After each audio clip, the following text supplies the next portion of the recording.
کبھی سوچا ہے کہ جس ہاتھ نے ساری زندگی دوسروں کو جھٹلایا ہو، ایک دن اسی ہاتھ کو پھیلانا پڑے۔ کبھی دیکھا ہے وہ آنکھیں جو غرور سے جھکتی نہیں تھیں، وقت کے تھپڑوں سے نم ہو جاتی ہیں۔ کبھی سنا ہے کہ ایک مظلوم کی بے بس آہ زمین سے اٹھ کر آسمان کو ہلا دیتی ہے۔ جب دل سے رحم ختم ہو جائے تو دولت کے محل بھی ریت کے گرندوں کی طرح بکھر جاتے ہیں۔ کبھی کبھی ایک کمزور کی خاموش بد دعا ایک مضبوط بادشاہت کو لمحوں میں کھنڈرات بنا دیتی ہے۔ کسی دور دراز گاؤں میں سلطان نام کا ایک امیر زمیندار رہتا تھا۔ اس کی زمینیں، باغات اور مال مویشی بے شمار تھے۔ گاؤں کے لوگ اس کی دولت اور روب سے ڈرتے تھے۔ سلطان اپنی دولت پر بڑا گھمنڈ کرتا رہتا تھا اور غریبوں کو حقیر سمجھتا تھا۔ جو بھی اس کے دروازے پر مدد کے لیے آتا وہ اسے ذلیل کر کے واپس بھیج دیتا۔ اس کے دل میں نہ رحم تھا نہ احساس۔ ایک دن ایک بوڑھا فقیر گاؤں میں آیا۔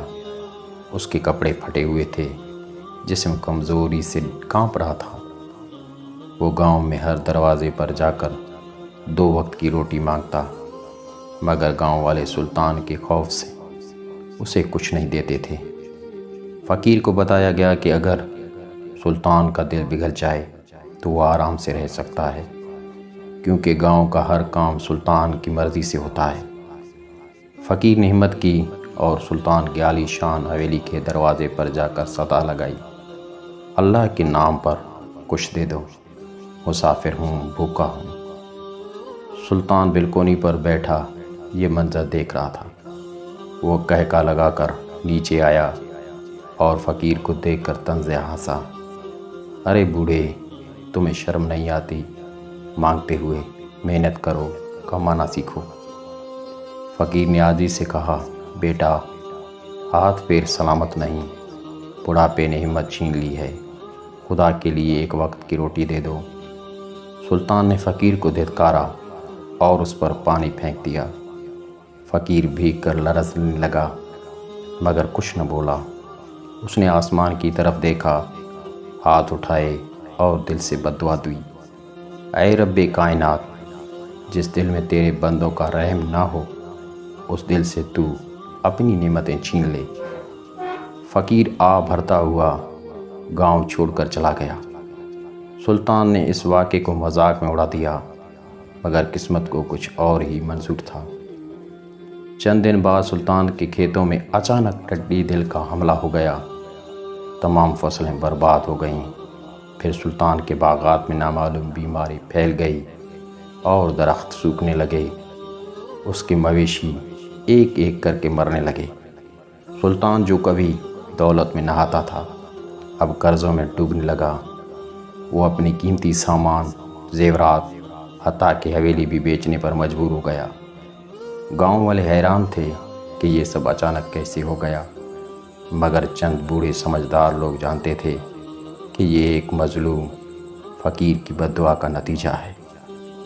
حالات اتنے خراب ہوئے کہ سلطان خود ایک دن بھوکا پیاسا گاؤں میں در در بھیک مانگنے پر مجبور ہو گیا۔ وہی لوگ جنہیں وہ کبھی ذلیل کرتا تھا آج اسے حقارت سے دیکھتے اور دروازے بند کر دیتے تھے۔ سلطان کو اپنی ساری بدسلوکی کی اور غرور پر ندامت ہونے لگی۔ ایک دن وہ ندی کنارے بیٹھا رو رہا تھا۔ اس کی آنکھوں سے سچے آنسو بہہ رہے تھے۔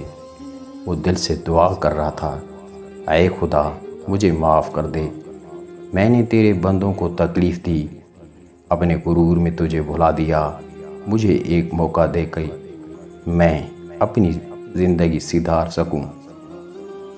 اسی وقت وہی بوڑھا فقیر دوبارہ اس گاؤں میں آیا۔